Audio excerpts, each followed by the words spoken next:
ꯈꯪꯃꯤꯟꯅꯁꯤ ꯆꯤꯡꯉꯨ ꯃꯥꯏꯆꯧ ꯇꯔꯦꯠꯀꯤ ꯄꯨꯟꯁꯤ ꯋꯥꯔꯤ ꯑꯁꯨꯛꯄ ꯑꯍꯥꯟꯕ ꯃꯛꯇꯗ ꯃꯩꯇꯩ ꯏꯌꯦꯛꯆꯥ ꯃꯌꯥꯝ ꯈ꯭ꯋꯥꯏ ꯄꯨꯝꯅꯃꯛꯄꯨ ꯑꯩꯅ ꯑꯩꯒꯤ ꯌꯨꯇ꯭ꯌꯨꯕ ꯆꯦꯅꯦꯜ ꯑꯁꯤꯗ ꯃꯌꯥꯝꯕꯨ ꯇꯔꯥꯝꯅ ꯑꯣꯛꯆꯔꯤ꯫ ꯀꯪꯂꯩꯆꯥ ꯃꯌꯥꯝꯅ ꯑꯩꯒꯤ ꯌꯨꯇ꯭ꯌꯨꯕ ꯆꯦꯅꯦꯜ ꯑꯁꯤꯕꯨ ꯂꯥꯏꯛ, ꯁꯦꯌꯔ ꯑꯃꯁꯨꯡ ꯁꯕꯁꯀ꯭ꯔꯥꯏꯕ ꯇꯧꯕꯤꯗꯨꯅ ꯑꯩꯕꯨ ꯊꯧꯅꯥ ꯍꯥꯞꯄꯤꯕꯒꯤꯗꯃꯛ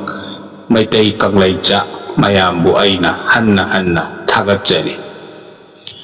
ꯃꯩꯇꯩ ꯑꯩꯈꯣꯏꯒꯤ ꯏꯄꯥ ꯏꯄꯨ ꯑꯣꯖꯥ ꯒꯨꯔꯨꯁꯤꯡꯅ ꯊꯝꯕꯤꯔꯝꯕ ꯀꯌꯥꯁꯤ ꯃꯥꯡꯈꯤꯗꯅꯕ ꯍꯣꯠꯅꯕ ꯇꯉꯥꯏ ꯐꯗꯦ꯫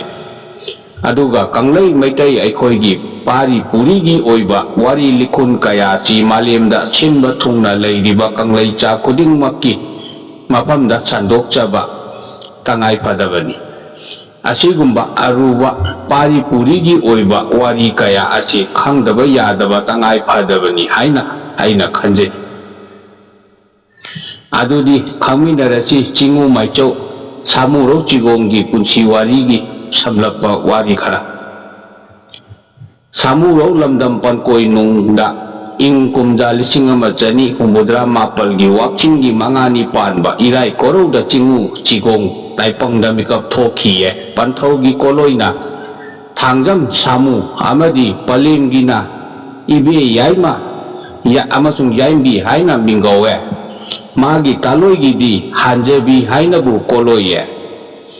ꯃꯍꯥꯛ ꯑꯁꯤ ꯀꯨꯔꯨꯒꯤ ꯊꯧꯁꯤꯜ ꯇꯨꯡꯏꯟꯅ ꯋꯥꯡꯄꯨꯔꯦꯜ ꯈꯥꯅ ꯆꯥꯎꯕ ꯏꯕꯨꯙꯧꯅ ꯇꯥꯏꯄꯪ ꯑꯣꯏꯅ ꯂꯥꯡꯑꯣꯟꯗꯨꯅ ꯇꯥꯏꯄꯪꯂꯦꯟꯗ ꯈꯣꯡꯗꯥꯔꯛꯈꯤꯕꯅꯦ꯫ ꯃꯍꯥꯛꯀꯤ ꯀꯣꯂꯣꯏꯕꯨ ꯑꯁꯨꯝꯅ ꯃꯤꯡꯒꯧꯈꯤꯕꯒꯤ ꯋꯥꯔꯤꯗꯤ ꯑꯁꯤꯅꯤ: ꯃꯄꯥꯡꯒꯜ ꯀꯜꯂꯤ ꯍꯥꯏꯅ ꯍꯨꯝꯅ ꯃꯅꯤꯡ ꯃꯈꯥ ꯇꯧꯏ꯫ ꯇꯧꯒꯦ ꯅꯤꯡꯕꯗ ꯑꯊꯤꯡꯕ ꯈꯨꯗꯤꯡꯃꯛ ꯍꯥꯏꯗꯠꯄ ꯉꯝꯕ ꯏꯕꯨꯙꯧ ꯅꯣꯡꯗꯥ ꯂꯥꯏꯔꯦꯜ ꯄꯥꯈꯪꯕꯒꯤ ꯆꯤꯔꯣꯡꯅ ꯍꯥꯏꯕꯒꯨꯝ ꯍꯥꯏꯗꯠꯄ ꯉꯝꯕ ꯃꯍꯥꯛꯅꯤ꯫ ꯑꯁꯤꯗꯒꯤ ꯃꯍꯥꯛꯄꯨ ꯏꯕꯨꯙꯧ ꯄꯥꯈꯪꯕꯒꯤ ꯆꯤꯔꯣꯡꯒꯨꯝ ꯍꯥꯏꯕ ꯉꯝꯂꯕ, ꯆꯤ ꯄꯥꯜꯂꯕ ꯀꯣꯛ ꯆꯤꯀꯣꯛ ꯍꯥꯏꯕꯗꯒꯤ ꯑꯁꯨꯝ ꯊꯩꯊꯔꯛꯇꯨꯅ ꯆꯤꯒꯣꯡ ꯑꯁꯨꯝ ꯃꯤꯡꯊꯣꯟꯈꯤꯕꯅꯦ꯫ ꯃꯍꯥꯛ ꯁꯥꯃꯨꯔꯧ ꯄꯟꯀꯣꯏꯅꯨꯡꯗ ꯑꯗꯨꯃꯛ ꯆꯥꯎꯕ ꯂꯦꯛꯇꯝ ꯇꯥꯜꯂꯛꯈꯤ꯫ ꯑꯉꯥꯡ ꯅꯋꯥ ꯑꯣꯏꯔꯤꯉꯩꯗꯒꯤ ꯃꯌꯨꯝ ꯃꯣꯡꯕ ꯃꯗꯥꯏꯔꯝꯗ ꯊꯣꯛꯂꯒꯗꯕ ꯌꯥꯋꯥꯕꯨ ꯂꯥꯏ ꯇꯣꯡꯕꯒꯨꯝ ꯆꯨꯝꯅ ꯆꯨꯝꯅ ꯆꯤꯡꯒꯣꯏꯔꯛꯑꯦ꯫ ꯏꯄꯨ ꯀꯣꯅꯣꯞ ꯊꯦꯡꯒ꯭ꯔꯥꯒꯨꯝ ꯃꯍꯥꯛ ꯑꯉꯥꯡ ꯅꯋꯥ ꯑꯣꯏꯔꯤꯉꯩꯗꯒꯤ ꯏꯌꯦꯛ ꯅꯩꯅꯗꯨꯅ ꯄꯨꯌꯥ ꯀꯌا ꯄꯥꯔꯛꯏ꯫ ꯃꯣꯏꯔꯥꯡ ꯂꯜꯍꯥꯟꯕꯒꯨꯝꯅ ꯃꯍꯥꯛꯀꯤ ꯃꯗꯥꯏꯔꯝ ꯑꯁꯤꯗ ꯃꯥꯏꯆꯧ ꯑꯃ ꯑꯣꯏꯔꯛꯏ꯫ ꯆꯤꯡꯉꯨꯒꯤ ꯂꯥꯡꯑꯣꯟ ꯑꯣꯏꯕꯅ ꯃꯗꯥꯏꯔꯝ ꯑꯗꯨꯗ ꯃꯍꯥꯛꯀꯤ ꯊꯧꯔꯩ ꯊꯧꯗꯥ ꯀꯌꯥꯕꯨ ꯑꯉꯛꯄ ꯊꯧꯑꯣꯡ ꯑꯣꯏꯅ ꯃꯤꯌꯥꯝꯅ ꯌꯦꯡꯅꯩꯌꯦ꯫ ꯃꯍꯥꯛꯅ ꯇꯧꯔꯛꯄ ꯊꯧꯔꯝꯁꯤꯡꯗ ꯃꯍꯥꯛꯄꯨ ꯀꯤ ꯇꯨꯀꯠꯆ ꯑꯣꯏꯅ ꯀꯅꯥꯅꯁꯨ ꯑꯊꯤꯡꯕ ꯄꯤꯕ ꯉꯝꯅꯗꯦ꯫ ꯃꯥꯏꯆꯧ ꯇꯔꯦꯠꯅ ꯃꯍꯨꯠ ꯃꯔꯦꯡ ꯍꯥꯏꯕꯗꯤ ꯄꯥꯜꯂꯤ ꯁꯤꯟꯅꯗꯨꯅ ꯀꯪꯂꯩꯒꯤ ꯏꯔꯥꯠ ꯊꯧꯔꯝ ꯇꯧꯔꯛꯄꯗ ꯃꯍꯥꯛꯁꯨ ꯑꯉꯥꯡ ꯅꯋꯥ ꯑꯣꯏꯅ ꯑꯗꯨꯃꯛ ꯌꯥꯎꯔꯛꯈꯤ꯫ ꯀꯪꯂꯥ ꯏꯅꯨꯡꯗꯁꯨ ꯑꯃꯥꯏ ꯑꯈꯪꯕ ꯑꯣꯏꯅ ꯂꯩꯔꯛꯏ꯫ ꯑꯁꯨꯝꯅ ꯂꯩꯔꯛꯄ ꯑꯁꯤꯗ ꯃꯍꯥꯛꯁꯨ ꯃꯍꯥꯛꯀꯤ ꯑꯈꯪꯕ ꯎꯠꯅꯤꯡꯕꯒꯤ ꯋꯥꯈꯜ ꯑꯗꯨ ꯃꯔꯛꯇ ꯍꯦꯛ ꯃꯔꯥꯛꯈꯤ꯫ ꯅꯣꯡꯃꯗꯤ ꯆꯤꯒꯣꯡꯅ ꯃꯁꯥꯒꯤ ꯃꯍꯨꯠ ꯃꯔꯦꯡ ꯇꯥꯔꯗꯨꯅ ꯀꯪꯂꯥꯒꯤ ꯊꯧꯔꯝ ꯇꯧꯗꯨꯅ ꯂꯩꯔꯝꯃꯤ꯫ ꯏꯈꯪ ꯈꯪꯍꯧꯗꯅ ꯃꯣꯏꯔꯥꯡ ꯂꯜꯍꯥꯟꯕ ꯑꯃꯗꯤ ꯇꯦꯄꯤꯄꯥꯁꯨ ꯀꯪꯂꯥ ꯀꯥꯔꯛꯈꯤ꯫ ꯅꯨꯃꯤꯠ ꯑꯁꯤ ꯑꯃꯥꯏ ꯀꯣꯔꯧꯅꯤ꯫ ꯃꯥꯏꯆꯧ ꯑꯅꯤ ꯑꯁꯤꯁꯨ ꯆꯤꯡꯉꯨ ꯂꯥꯏꯐꯝ 109 ꯊꯧꯒꯜ ꯇꯧꯗꯨꯅ ꯏꯕꯨꯙꯧ ꯅꯣꯡꯗꯥ ꯂꯥꯏꯔꯦꯜ ꯄꯥꯈꯪꯕꯕꯨ ꯊꯧꯅꯤꯒꯦ ꯈꯣꯡꯒꯥꯔꯛꯄꯅꯤ꯫ ꯏꯄꯨ ꯈꯣꯡꯉꯥꯈꯨꯜ ꯇꯦꯄꯤꯄꯥꯗꯤ ꯆꯤꯡꯃꯤ ꯑꯣꯏꯕꯅ ꯆꯤꯡꯃꯤ ꯐꯤꯖꯦꯠ ꯁꯦꯠꯂꯤ꯫ ꯃꯗꯨꯗ ꯆꯤꯒꯣꯡꯅ ꯊꯑꯣꯏ ꯎꯁꯤꯠꯇꯕꯒꯤ ꯋꯥꯈꯜ ꯄꯣꯛꯂꯨꯔꯦ꯫ ꯃꯤꯆꯝ ꯑꯃꯅ ꯆꯨꯝꯅ ꯀꯪꯂꯥꯗ ꯈꯣꯡꯒꯥꯔꯛꯄꯅꯤ ꯈꯟꯗꯨꯅ ꯆꯤꯒꯣꯡꯅ ꯇꯦꯄꯤꯄꯥꯕꯨ ꯌꯦꯡꯂꯒ ꯆꯤꯡꯒꯣꯏꯔꯛꯈꯤ꯫ ꯁꯛ ꯈꯪꯗꯕ, ꯀꯪꯂꯥ ꯏꯅꯨꯡ ꯑꯁꯤꯗ ꯀꯔꯤ ꯊꯧꯒꯤ ꯈꯣꯡꯗꯣꯏꯔꯛꯄꯅꯣ? ꯃꯁꯤ ꯇꯥꯕꯗ ꯇꯦꯄꯤꯄꯥꯅ ꯀꯪꯂꯩꯆꯥꯁꯤꯡ ꯑꯁꯤꯗꯤ ꯍꯥꯛꯅ ꯅꯥꯄꯜ ꯀꯥꯔꯦꯗ ꯈꯜꯂꯗꯨꯅ ꯈꯨꯝꯂꯛꯈꯤꯌꯦ꯫ ꯄꯦꯇꯪ ꯅꯤ ꯆꯨ ꯊꯥ ꯑꯥꯏ ꯅꯤꯉꯝ ꯆꯨꯡ ꯊꯥ ꯍꯨ ꯇꯣꯡ ꯂꯥꯡ ꯍꯣ ꯅꯔꯣꯜ ꯊꯥꯏꯃꯦ ꯆꯤꯒꯣꯡꯅ ꯍꯥꯏꯈꯤ꯫ Maduda tepi pana sakhangdaba aina chingu singi thaugal tauge khongarakpani maichau ani asi chenglo sakhang maikhang nadiri bana sak unadi ba kaurel anina sangol amatada ahan ba satheng nabagum thokre chingu thauram uriba chigong na khalli mahak asi hauba mak oirabachu achambadi mande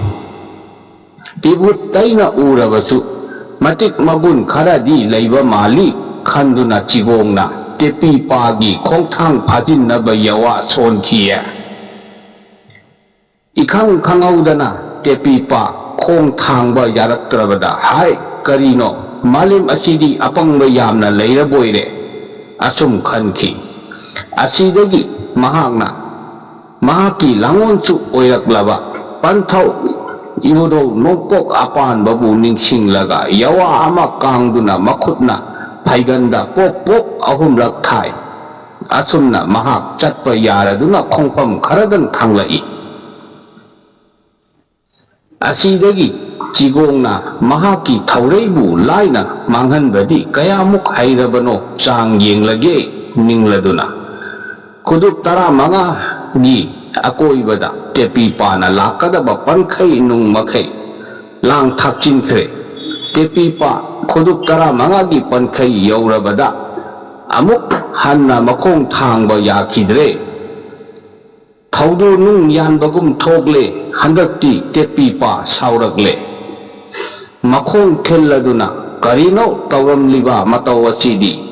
chingu madai dabu asum thausilaba namu taipang mi phattaba yamna leirena hauba ikek khanghallage sari so tepi pana pai manungda thaklam liba lang asidi thadat namthek-tuna chatpa ngamba oijage khalladuna mapai bungo nongpok apanba chetna thago nakhare makhong ahumlak khillaga ningsa sor thingduna yawa sollaga hakki isingbu chailaklabada thaklam liba lang adu utki mapaigum mangkhre asumna apanba leitrabada tepi pana chingu laifam chama nipal makpu amadi ibudo nongda lairel pakhang bagi khubam busu thaugal taururaga khonghandaroklakle asum taurabadi chigongna aihaki namu achamba miyoini khanduna chang yenglubani aigi langbu laina thatpa ngamba aingondagi mahei helabanina ngasi korau nongdagi yambung haina mingaurage asumna sakhang maikhang nakhare asumna taipanglel asida thaurei thauda kaya panglamlaba matungda thuplamdai matam oisilakle asidagi waroi chingda chingu maichau taret mak kher chaminaduna kainaraba matung ing kumja lisingama chatre nifu mapalgi ingagi thagi kun mapalni panba nongmai jing korauda hiang thang lairembigi magai unungda haikeng pambi oinabu langonduna chingu maichau chigong sathop tamkhiya asigi makada amukhaminarasi kuru sidabagi khongul chingu singi chak puthokhiba matang tangka khara nahalong elhau ngaida chingu singna malem laisem khunsem laktuna taipang khulling lak khibagi yawabu ningsingna pukok waribu chingugi khuya khada khurumjaduna lijarake chingubu khutsamnaba ngamba ipu maichau singna libiramba ipu singi wari puyaribu mathang sitna lijaba ngamjarake ningna ipu singi khuya khada punemjariye ipu singna sizinabiramba pauro khudam kayabu wapong jaba ngamjage ningna su punemjarido elo ngai matamdadi atingko kuru sidaba madom khak tarang thakta leirame khoya maru koro nong leiti ngai dagi leirak laba mahakne matam asida nongtho ꯑꯇꯤꯌꯥ ꯃꯥꯂꯦꯝ ꯑꯃꯗꯤ ꯇꯦꯡꯄꯥꯟꯕ ꯄꯨꯝꯅꯃꯛ ꯑꯁꯤ ꯑꯃꯠꯇ ꯂꯩꯔꯝꯗꯦꯌꯦ matam asidagi hauraga kuruna chak haibidi juk khudingi langon kaya tawduna lakhiye ahanba chakti ako chak kuruna tarang lenda madom leiringegi chakpu ako chak haina kawi matam asida kurugi minkhaireldi atingkok haina koloye ihang hangba ikok kokwa tarang thakta madom leirami haibadagi mingo wasi kaukibane matam asida kuruna pakhang mathok karakpagi sakamda tanik kanik nik nik launa chumthang mapan na thawganduna masik mangal chauna leiramme nik nik launa chumthang mapan na thawganduna masik mangal chauna leiramme mahaki sakam asi mitna uba ngamlamde madom leiba nungairakraduna kuruna tarang thakta koyeng yenglakhiye matam asida kurugi hakchangdagi manil khara paithokhiye matam kharadi manil singdu ahangbada leiduna leikhiye matungda manil sing asina punsillaga chekla amagi saktamda paiduna chatkhiye asidagi kuruna angang nawagi saktam lauraga leiduna asum yenglakpada chekla matom tarang thakta paiduna leiba ure chekla asinadi tarang thakta kanasu leiba uramde mahak maning kauna pairaduna leikhiye masidagi mahaki pukningda mahaku thingbinaba leitana matomta palabani haibagi napal ama pokhirami chekla asigi mapukningi napal adu kuruna uraduna mahaku phajillaga sintha pige ningkhre maram asi leibadagi kuruna lauthakhiye hai chekla nangondagi di aina hanbane khekna napal kaganu khaina leteng hapkanu pangna higum langanu nahakti aigi yathang ingadabane kurugi yathang tunginna mahak kurugi manakta lakhiye matam asida kuruna mangonda pautak kaya pikhre mahaki saktambu mi mali aduga uche kumna paiba ngammi haibadagi mahaku kuruna mi maku sapaiba asum mingokhi mangondagi su manil ama thokhiye asigi tungda kuruna malem lesembi ama puthok ningbagi wakal lirol haurakhiye hiri asi haubada ngairinge nupi amagi saktamna kurugi mangda laktuna chap lepkhiye mahak asina taipanglel asida ihan hana thokhiba nupine maram asidagi magi minglenbo mongba hanbi kaukhiye kuruna mahaku mi maku sapai baga panaru haina thauda pibikhiye asumna makhoi animak hayeng hai chatta langol lau haina bu takpikhiye mi maku sapai bana mongba hanba oikhre mongba hanbi ani asina tarang thakta asum pairaduna leirammi makhoigi waithung phamdi phangba kauba leiramde waithung pham leikraba adudadi makhoi ani kurugi manakta amuk lakle kuru aikhoigi waithung pham khangdre takpiyu makhoina kuruda haijakhido kuruna nakhoidi aingondagi thokibane aduna mahaka manaba yaroi asum takpikhiye makhoibu amuk hanna paiduna leirukho asum thakhirami aduga mahakna wakal lironduna leikhiye kuruna wakal lirol tawduna asum leiringaida saktam amana laktuna mahaki samu mangda leplakhi mangonda kuruna mongba hanbi anigi waithung pham sanglen ama sarunaba thausinkhiye 마기 꼴로이 마밍기 밑나 꼽드링에다 토키 하이버드기 밑굽 사나 땀파렐 바캉바 아숨 밍톤키에 몽바 한비 아니나 망온데기 랑올 할리 하이버수 딱비라미 구루나 mahak asi gurugi maca ahanni haina singthanare gurugi sintha tunginna mahakna mongba hanbi anigi waithungpham masangai sakhiya mapa mapi oiba anigi waithungpham sakhi haiduna mahaki koloibu pisa tau hainasu thonkhiya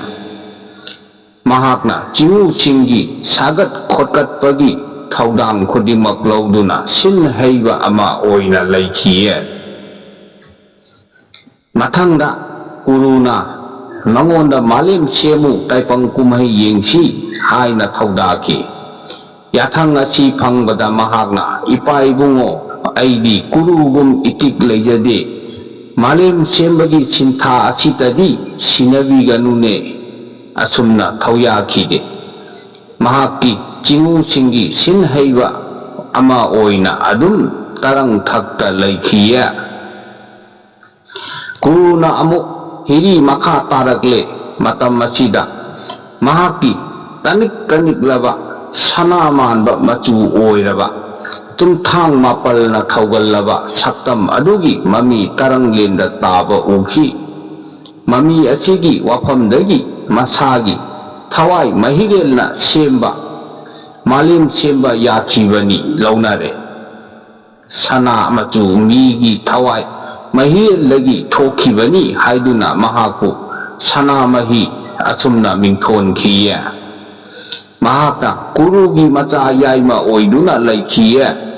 mitna amuk phawba kuptringaida thoi haiduna mahaku kuptreng hainasu mingthon khiya ani suba chakta hai chak asidi malem leisembagi matangne atingkok jingu singi ningthau oiduna lairi matang asida kuruna malem leisem ningbagi hiri wakhal leirakpana malem semnaba thawrang haurakle ising nungsit puthokle matam asida sanamahina kurugi mafamdagi masagi sintha nijaki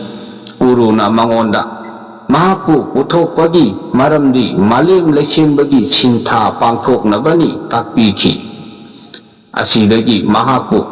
masintha panglunaba khongdoiro haina thawdaki gurugi thawda puduna sanamahina malim leisemlunaba khongsankhiya amaronda gurugi yathang tunginna nahal ako chakta sathukhiba mongba hanbina sidabi mapurenbi oina langonduna tanna lakhi gurugi mafamdagi masagi sintha nijare guruna mangonda haiki pema encha kongi khaining iningbu hunbra khubak namata khuba yabra haibani sidabina momon lokna pakhum lakhiye aidi gurugi mongba kada idom sathupini luloi khari loktabasu haijade ongsa ining tambasu khangjade karisu khangjadribi aidi guruna thawsinkhibagi matung inna sintha pangjage lachabani yanglo enchang semba haitribi namombu sintha pibiyu nijaki asidagi kuruna mangonda takpiki nangi sinthadi nahal amukki makokta ako chakta pikhrabani nangdi aigi kaloine nangna aigi khutsengi ihan hanbini nangi matamdugi koloidi mongba hanbi kaukhibane asumna mongba hanbina sidaba mawulingbi nadaba mapal thabi oiduna laikhiye asumna pumnamak asi semba haurakbagi chakku hai chak kaukhiye chak asida kuruna khanna puthokpada taipang asi mapung phaba ngamdri ahum suba chakta haya chak haya chak asida kuruna angangi saktam thadokduna masagi hanagi sakphamda hanjinduna achikpa mafamda phamduna amuk hanna wakal hiri tawduna laikhiye sidabichu chikna hiri kolhanki matang asida kuruna achiba amasung achibi puthokhi achikpa mafamda phamlaga chikna wakal hiriduna puthokhi haibadagi achiba amasung achibi asum mingthonkhibane matang asigi chakpu chingu singi haya lawa haibadi haya chak haina kaukhiye mari suba chakta kona chak haya chakki matungda atingko kuru na maikhugum ahangbada paikhatkiduna nongthau atiyada kuru sidaba oina laikhi matang asida kuru sidabana laipung thau mapal lai nura taret puthokningbagi wakal hiri konkhiye asidagi sidaba amadi sidabigi sayadagi sayoldagi mathang sipna laipung thau mapal lai nura taret asi puthokhi matungda makoi anina mapari mamom chatningbagi wakal lirol haurakle adubu matam kuinadi mapari amata sathide mamom amata su pokhide asumna hiri konduna matam kuina lenkhiye maram asidagi papi anina mapari mamom satnabagi wakalda konaduna laikhiba chakpu kona chak kaukhiye nanga subada langba chak asidadi kuruna oningba apamba sayonta onduna laikhre matang asidi sidabigi pipuk nungda nawa ama langon mapok lakadabagi mami ihun tamkhre wafam asi chingu singi nakong yawnakare chingu singna satkadauriba nawa asibu pari oigadra imombu oigadra asumna paima langtaknana laikhi sidabigi pibuk nungdagi mapari ama laisap tamle pari ama phangba asida chingu punamak harau pandom lomnaki chingu punamak harau mathoi kaduna irang langnaki asumna chingu singi irang langnaki ba chakpu langba chak haina kaunakre mapari ama phangba sida kuruna harau makai phangladuna sidabida magi naukon phina nawa adubu konsinbiyu pautak pikhi kuruna yawaki sidabi pari asibu kari koloi mingthol sige sidabina pari laihun tamlubagi awa huidom langbasu koktiringai unbi haksok langbana paima loksing thoktriye asidagi kuruna makhatana khanthakhiye palengi pibuk nungda leiringai sapongdringai dagi hauna wana sena duna lakpana laisa tamlaba phawbada sena duna leire param asidagi sentreng asumna mingtholkhiye asigi makhada chak khudingi wahanthok chu khara khangmina hausi ako chak itom ta tongan na leinaba haibadi naha oiringai yum kai pandringai gi matambu ako chak kawe hai chak achumba leplaba haibadi yum lep chara tamlaba matam asibu hai chak kawe haya chak haya launaba haibadi papi anigi itinnaraba matam asibu haya chak kawe kona chak pari imom phangningbagi wakal tawduna konaduna leiba matam asibu kona chak kawe langba chak nawa ama mami tamlakle khanglabada pari natraga imom oirigadra haibagi pukningda irang langba amadi phanglaba matungda pukningda langtaknana nungaina leiba matambu langba chak kawe kuru sidaba amadi lemren sidabi anigi mapari ama phangkhaba matung asidagidi hai chak amuk haugatle matamgi khomlai matung inna pari sentreng amasung pakhang sare pharakle matam masida uruna mahaki mapari mitna kuptringeda oikiba kuptrengda malem leisem lunaba thauda pikre kuptrengna kurugi thauda tungina malem leisemba haunabagi damak lakle mahangna leisemba asi maikai kadomdagi haurasige haiduna leina yengba haurakhi mahakna chingkai maikai malem semba haurakle asum semlakpana malem laikong akoibasi semlaklaba matungda kurugi nakta amukhanna lakhiye mahakna haiki ipai pungo napari na malem leisemba asibu malabra kuruna khara malakle khumki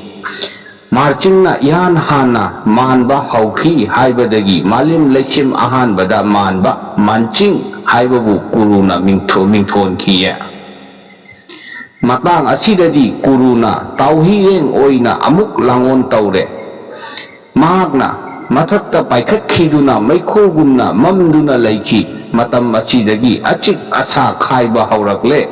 asumna asaba ayingba puthokle amaromda kuptrengna semliba malem asi masano haibadi manau sentrengna tongduna khara nikhai halli kuptrengsu magi khutsem malemgi asoiba ngamba yengsinba koina chatli mana asum koirakpada khara nikhaiduna leirambadu thengnare mahakna kurugi manakta amuk lakle aduga hangki ipai bungo napari yaima aigi khutsemda akaiba ayetpa piribasi kanano asum taurabadi napari di malem leisemba ngamjararoi kuruna takpiki nasanauton sentrengna yakabung oibada taurarigani wafam asida kuptrengna kuruda mapari tonbu malem leithingai oidanaba themjinbiyu paumin jaki kuruna mapari tonbu kokchillaga haiki pari ton nayambung yaimana loksem leisemliba malembu khara thingairibadi kari wakhaldagino mapari ton sentrengdi thausaramde mahakna irai laina khumlakhi ipai bungo tungna malem leirambaduda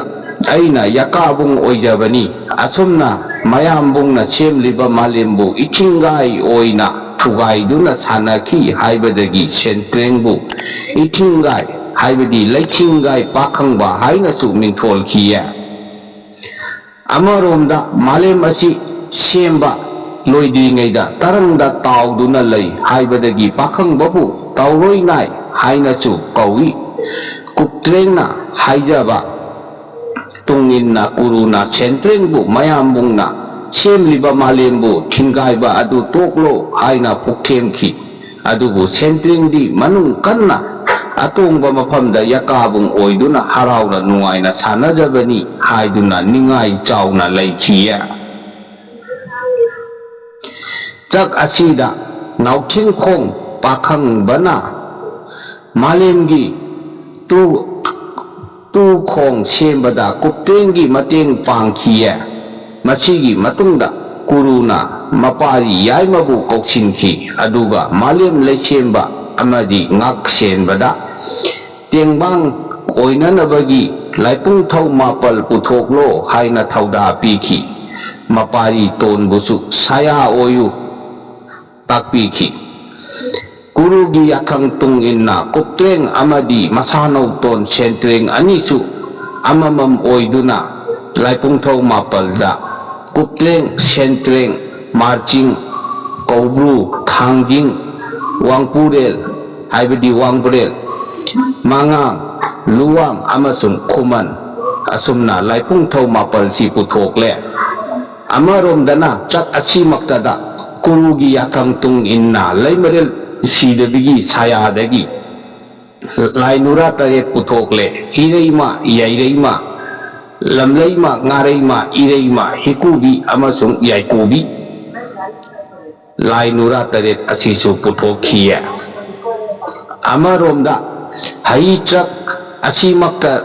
Malem asidi layraklaba aduga taipanglen khunda laitabadi tawdringaigi marak asida nahal mamangda kuruna achikpa mafamda hiriduna puthokhiba achiba achibi anina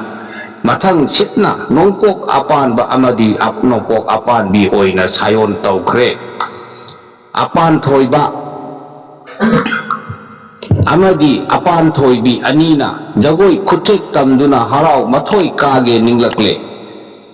Makoina harau mathoi kaduna kumai sanafam asum koina thirakle matam asidadi kanglaipak asi ising tarangna kupsinduna lairame tarangna kupsinduna lairiba atemba mafam asidagi tarang singbu chithokhiba ngamlabadi mafam asi kumai sanafamgi athoiba oigani asumna apanbana khankhiye wakal asidagi mahaki khutsu chilongba timena Jingbu hutlage ninglakle asi wakal dagi mahagna kawrugi jingthakta leplaga makha pangba haramda magi khutsu chilongba tabu langkhiduna jingnung hutpu hutlaga tarang punamak chithokhiya laija pumba kangkrabada malem asibu malem kangkrabada mafam asibu kanglaipak mingthonki Laija hana kangba mafambu kangla haina khangnakre asumna mafam asi kumai sanaba yanaba semle kumai sanafam semlabada apan thoibana kawbruda jingu singbu kawkhatnaba sintha pikhiye apan badi jingu lakkagi athoiba oina puthokhibani jingu singna mahaki yatham ngaktaba yade mahaki sintha tung inna kuruna jingu singbu Kawbruna jingu singbu chaising watana kawkhathi jingu punamak suna tinki asumna jingu punamak kawkhatpa ngamki amadi apanba apanbi anigi aruba sintha pangthokpada laina tengpangki haibadagi kawpalu amasung kawbru haina kawkhiye marjing khongarakle thangjing thunglare layambu supha phaba ngamba haibadi koina lengna thamba ngami amadi koina lengliba singi pukokti mahakna oikhi wari asidagi mahakpu iputhau thangjing koirel lai haina su mingawnaki kuruna thuplamdaida mahakna pangi ningthau oikhi mahak singu singi thoina pangalbani ahanbadadi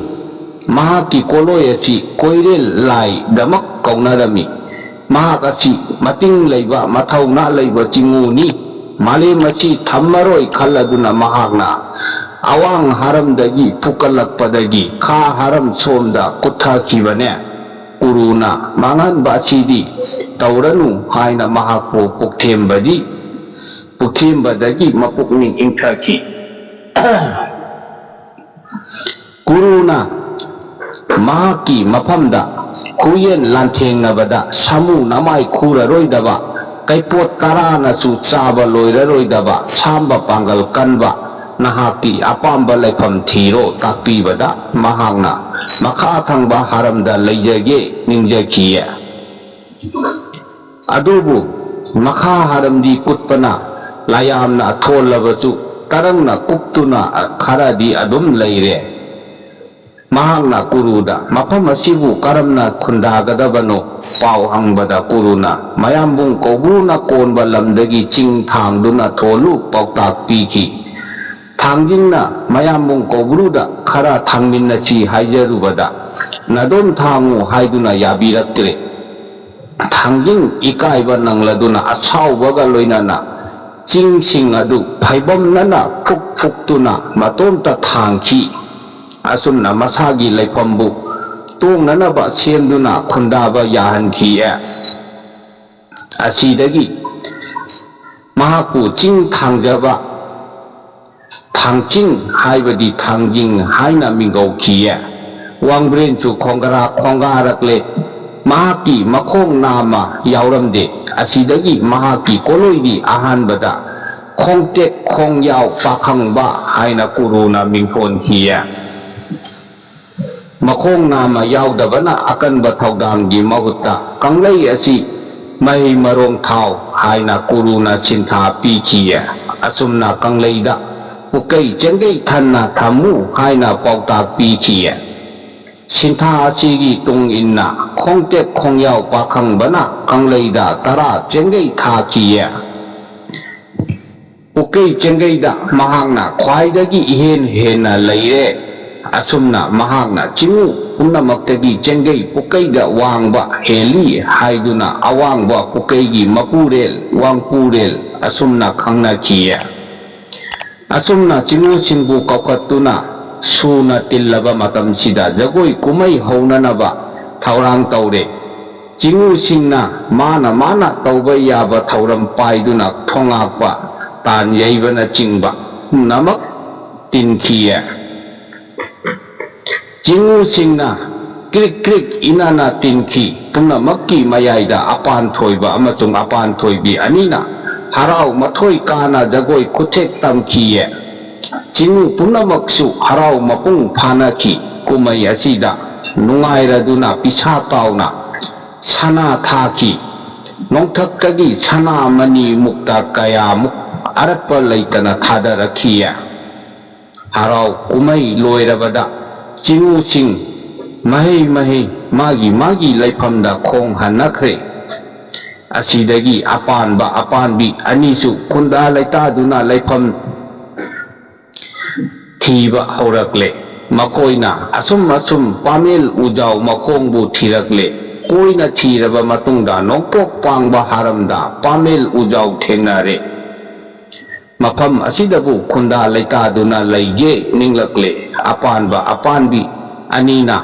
Laitaduna Laiba Haukribasi Amai Korodani Param Asidagi Papam Asibu Amai Ching Haibadi Nongmai Jing Hainabu Mingtol Kiya